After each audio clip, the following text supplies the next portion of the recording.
contentos, estamos muy contentos por estar aquí estudiando el libro de ¿qué? El libro de Marcos, el libro de Marcos, capítulo 15. Vamos a empezar en el versículo 1, pero vamos a comenzar el libro. Entonces, para hacer el libro para estudiar el libro tenemos que hacer una introducción, ¿no? En este libro, Lucas proclama a Jesús como el Salvador del mundo.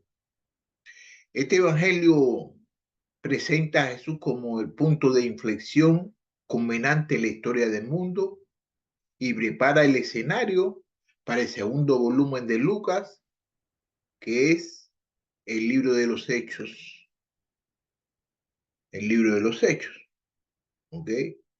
En ambos libros, Lucas, eh, Lucas se centra en la misión de Jesús, que continúa y se extiende con la iglesia de Jesús de Jerusalén hacia el mundo. En Jesús, todos judíos y no judíos podían alcanzar la salvación. Mira como dice aquí en este mismo libro de Lucas, capítulo 24, versículo 47, y que en su nombre se predicara el arrepentimiento para el perdón de los pecados y a todas las naciones, comenzando desde Jerusalén. ¿Qué quería decir? De que Lucas, el Evangelio de Lucas se dedica para los que, para los judíos y no a los judíos. La tradición de la iglesia primitiva sostiene que tanto el Evangelio de Lucas como el de los Hechos fueron escritos por el médico Lucas, compañero habitual durante su viaje misionero de Pablo. Miren el versículo en el libro de Colosenses,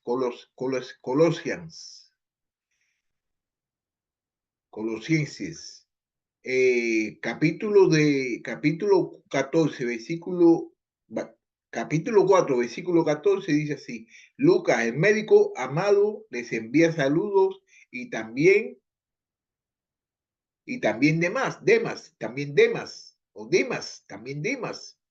Entonces, en la historia primitiva también afirma que Lucas era gentil, que no era judío. ¿Qué quiere decir? De que Lucas no era judío, que Lucas era gentil, que procedía de donde, de Antioquía, donde Pablo pasó mucho tiempo.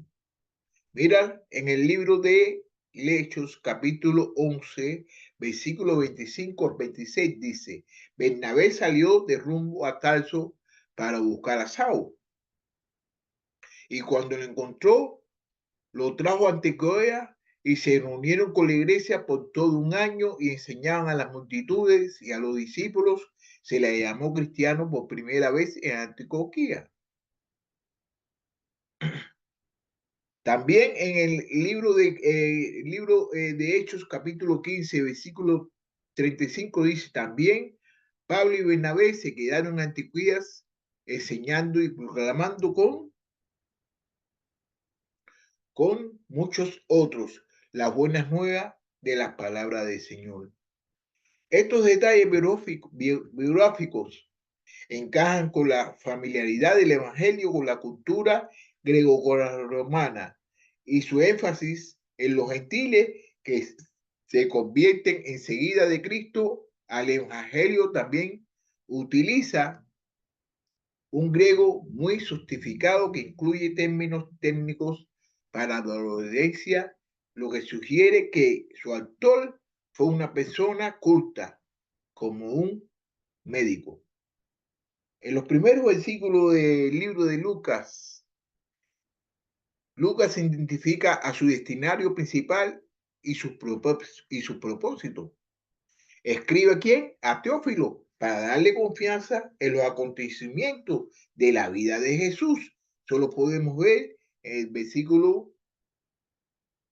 capítulo 1, versículo 1, del 1 al 4. Se desconoce la identidad de Teófilo, dado que el nombre significa amante de Dios. Es posible que Lucas lo utilice genéricamente para dirigirse a cualquier creyente.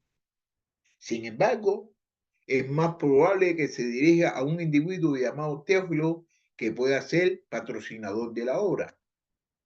En cualquier caso, los rasgos del Evangelio sugieren que Lucas suponía que leerían tanto judíos como gentiles. Parece dirigirse a personas que sienten curiosidad por el cristianismo y su relación con el judaísmo, utilizando a menudo escrituras y motivos del Antiguo Testamento. Lucas parece basarse en el Evangelio de Marcos como texto fuente, completándolo con otro material, lo que significa que el Evangelio de Lucas fue escrito después de Marcos. Lucas también hace referencia a su Evangelio en el comienzo de los Hechos, lo que indica que fue escrito antes del libro de Hechos. Mira como dice en Hechos capítulo 1, versículo 1. En el primer relato, estimado Teófilo, escribí acerca de lo que Jesús comenzó a hacer y a enseñar. Oh, además Lucas viajó, viajó con Pablo a menudo y hablaba en primera persona cuando documenta sus viajes en el libro de los Hechos, por ejemplo. Mira, en el libro de Hechos, capítulo 16, versículo 10 dice, cuando tuvo la visión enseguida, procuramos ir a Macedonia persuadidos de que Dios nos había llamado para anunciarnos el Evangelio. También en el mismo libro de Lucas, capítulo 21, versículo 1, dice, después de separarnos de ellos, salimos y navegamos con rumbo directo a Cos, el día siguiente a Rodas y de allí a Patara. En el libro también de Hechos, capítulo 21, versículo 17, dice, cuando llegamos a Jerusalén, los hermanos nos recibieron con regocijo. Esto sugiere que el Evangelio de Lucas se compuso probablemente durante el ministerio de Pablo o poco después de su muerte, probablemente entre el 60 y el 85 DC, antes de Cristo, después de Cristo, y que Lucas terminó hecho no mucho después. Bueno, la estructura, vamos a hablar sobre la estructura de este libro. La estructura, tras los prólogos de este capítulo, capítulo 1, versículo 1 al 4, el Evangelio de Lucas puede dividirse en dos partes. La primera parte, que es del capítulo 1, versículo 5 al 9, trata de establecer identidad de Jesús, incluyendo el nacimiento de Juan el Bautista y de Jesús, que está en el capítulo 1, ¿no? Versículo 5 hasta el capítulo 2, versículo 52, así como el bautismo de la tentación y la genealogía de Jesús, que lo podemos ver en el capítulo 3 al capítulo 4, versículo 13. A continuación narra el ministerio de Jesús en Galilea, incluida la declaración de su identidad y el propósito en Nazaret. Lo podemos ver en el capítulo 4, del versículo 4, versículo 14, hasta el capítulo 9, versículo 50. La segunda parte de Lucas la podemos ver desde el capítulo 9, versículo 51, hasta el 24, versículo 53. Entonces abarca las semanas previas a la crucificación y la resurrección de Jesús. Incluye una larga sesión del 9:51 al 19:44, en la que Jesús y sus seguidores viajan a Jerusalén. Él enseña ampliamente los significados de ser sus discípulos. La siguiente sesión de capítulo 19, 45 al versículo 23, al capítulo 23, versículo 56, trata de lo que sucede una vez que Jesús llega a Jerusalén. Describe la creciente opresión a lo que se enfrentó por parte de élites religiosas junto con sus juicios y muerte. El último capítulo narra los acontecimientos que siguieron a la resurrección de Jesús, incluida su aspiración en el camino de Emmaus. Bueno, los bosquejos, vamos a ver los bosquejos. Los bosquejos del 1, capítulo 1, del 1 al capítulo 2, vamos a ver los nacimientos de Juan y Jesús. Entonces, en el del 3, versículo 3, capítulo 3, del el lunes 4 al 13, vamos a ver la preparación para el ministerio de Jesús. Después del versículo 4, del capítulo 4, capítulo 4, versículo 14 al capítulo 9, versículo 50, vamos a ver el ministerio de Jesús en Galilea. El capítulo 9, versículo 51 al 19:44, vamos a ver el viaje de Jesús a Jerusalén. Y en el 19:45 al 23:56 vamos a ver Jesús en Jerusalén. Y del 24 al 51 al 53 vamos a ver la resucitación y la ascensión de Jesús. Bueno, los temas destacados que destaca la identidad y la misión de Jesús como el siervo sufriente profetizado por Isaías. Aquí es donde vamos a ver, en este libro, los temas que vamos a ver es la destacada identidad y la misión de Jesús como el siervo sufriente profetizado por Isaías. Eso está en el libro Isaías capítulo 4, versículo 17 al versículo 19, y se puede comparar con el libro de Hechos capítulo 3, versículo 44 al versículo 6. Y subraya que la buena nueva de Jesús es para todo el mundo. Jesús ofrece libertad y curación y liberación a los oprimidos del mundo. Jesús ofrece libertad, curación y liberación a los oprimidos y heridos del mundo. Lucas demuestra la validez de identidad de Jesús al registrar su historia. El suyo es el único evangelio canónico que recoge la historia de Juan el Bautista y aún acontecimientos de la infancia de quién, de Jesús. Mientras que el evangelio de Mateo traza la genealogía de Jesús hasta Abraham, Lucas sigue un árbol genealógico de Jesús hasta Adán, subrayando que Jesús no es solo la combinación de la historia de Israel, sino también la del mundo. Lucas presenta la muerte y resurrección de Jesús como el cumplimiento de las profecías del Antiguo Testamento. Compárese con el libro de Isaías, capítulo 53, versículo 10 al 12.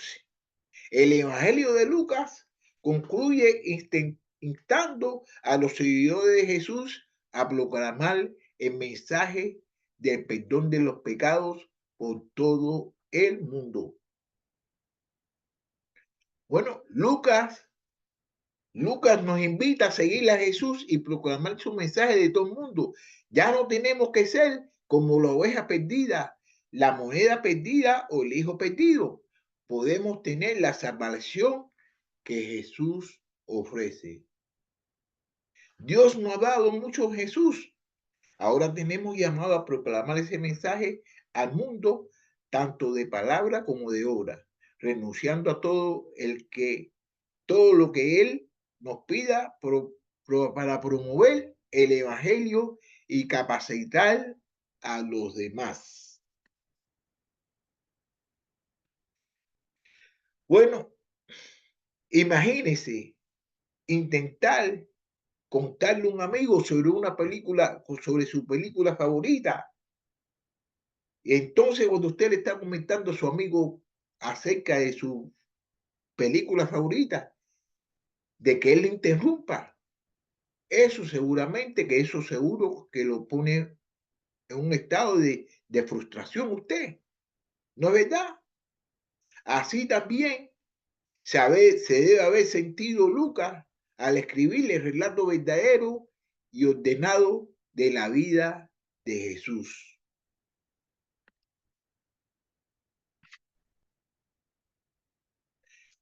Hay muchas veces que vamos a pensar, ¿no? Vamos a pensar una cosa, ¿no? Hay muchas veces cuando nosotros queremos que nuestro amigo, un amigo de nosotros, conozca la verdad, nosotros vamos a tomar tiempo para explicarle a esa persona lo que es la verdad. Y eso exactamente es lo que hizo Lucas. Cuando Lucas escribió este evangelio, quería que Teófilo supiera la verdad precisa sobre quién, sobre Jesús.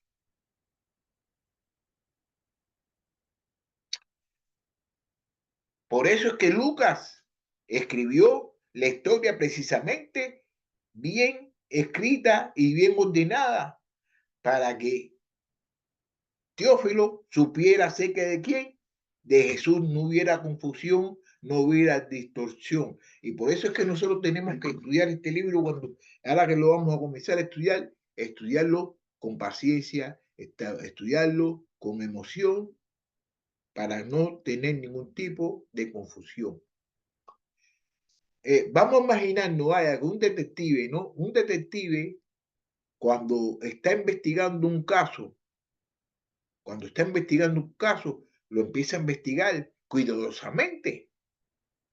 De esa misma manera, Lucas se acercó a escribir este evangelio, investigó diligentemente y luego escribió el relato completo y preciso de la vida de Jesús. ¿Para quién? Para Teófilo.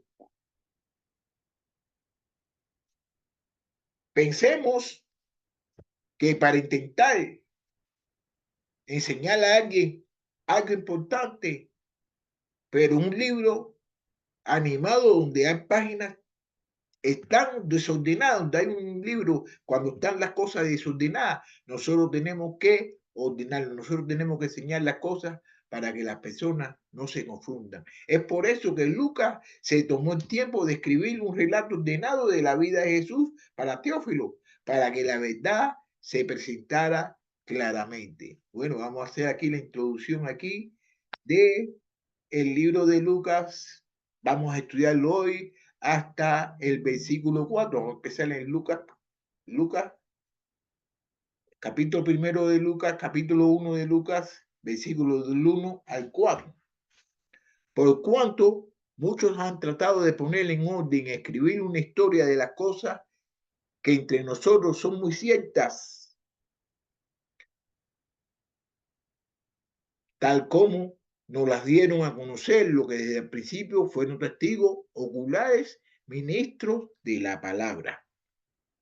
También a mí me ha parecido conveniente de haberlo investigado todo con diligencia desde el principio y escribírtelas ordenadamente, excelentísimo Teófilo, para que sepas la verdad que precisa acerca de las cosas que te han sido enseñadas. Fíjate, así como Lucas se tomó el tiempo de escribir un relato ordenado de la vida de Jesús para Teófilo,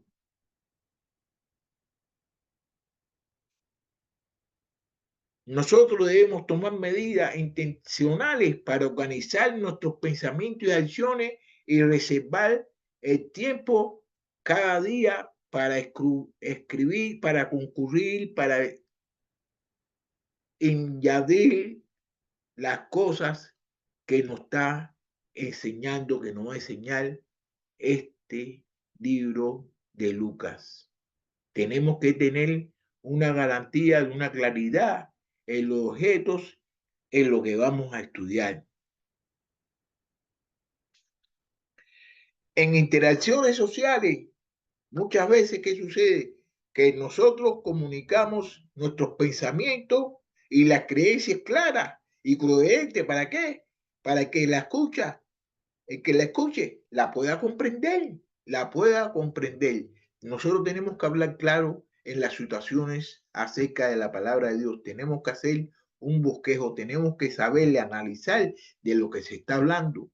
¿Para qué? Para cuando nosotros demos las clases, para cuando nosotros escuchemos, cuando nosotros estemos hablando acerca de Dios y las personas nos estén escuchando, las personas puedan saber qué es lo que se está diciendo. Ahora, mientras Lucas elaboraba cuidadosamente su relato de la vida de Jesús, nosotros, ¿qué debemos hacer? Nosotros debemos tomar tiempo para reflexionar sobre las experiencias y las lecciones que vamos a aprender acerca de este libro, acerca de toda la salvación y todas las cosas que nos puede brindar la palabra de Dios. ¿Y qué hacemos? Vamos a crecer espiritualmente. Antes de nosotros de comenzar un nuevo proyecto, ¿qué debemos hacer? ¿Qué debemos hacer? Tenemos que tener un plan de acción, unos pasos de cronología definidos y enfocarnos en lo que vamos a estudiar, enfocarnos en lo que vamos a hacer. Y Lucas aquí nos está diciendo de que él no fue testigo elocuente de las cosas, pero él identificó, él buscó, él habló, él aprendió de muchas cosas acerca de lo que se había escrito. Así como Lucas se tomó el tiempo de escribir un relato ordenado de la vida de Jesús para Teófilo, nosotros debemos tomar medidas intencionales para organizar nuestros pensamientos y acciones, reservar el tiempo cada día para escribir un diario de nuestra tarea, garantizando la claridad de todas las cosas que nosotros hemos aprendido. Entonces, ya yo voy a finalizar esta introducción de este libro y quisiera de que lo que hemos aprendido eh, lo podamos poner en práctica y no solamente sino ponerlo en práctica, sino de llevar a cabo todas las cosas, como de la misma forma de que Lucas se investigó todas las cosas. Nosotros no somos testigos de vista, nosotros somos testigos de qué, de las cosas que nosotros hemos aprendido, de las cosas que nosotros nos han enseñado. Y tenemos que tener mucho cuidado porque a veces que nos enseñan cosas que no vienen de acuerdo a lo que dice la Biblia. Le voy a decir una cosa, ¿no? Una cosa que eso se veía mucho antiguamente en las iglesias de Cristo. Eso se veía mucho en las iglesias de Cristo, que decía así, este dichito decía así: nosotros hablamos donde la Biblia habla y nos callamos donde la Biblia calla. Pero hoy en día, prácticamente no se está haciendo mucho eso. No estamos estudiando la Biblia como se debe de estudiar. No estamos haciendo las cosas como se debe hacer. ¿Qué es lo que está sucediendo? De que estamos hablando donde la Biblia no habla y nos estamos callando donde la Biblia no se calla. La Biblia en ningún momento se calla acerca de los pecados. Si nosotros cometemos pecado, estamos perdiendo nuestra relación con Dios. Y a Dios no le gusta el pecado. Y muchas veces en las Biblias, en las iglesias, cuando nosotros hablamos acerca de los pecados, muchas personas no quieren escucharlo. Y eso es una de las cosas que prácticamente tenemos que poner en práctica.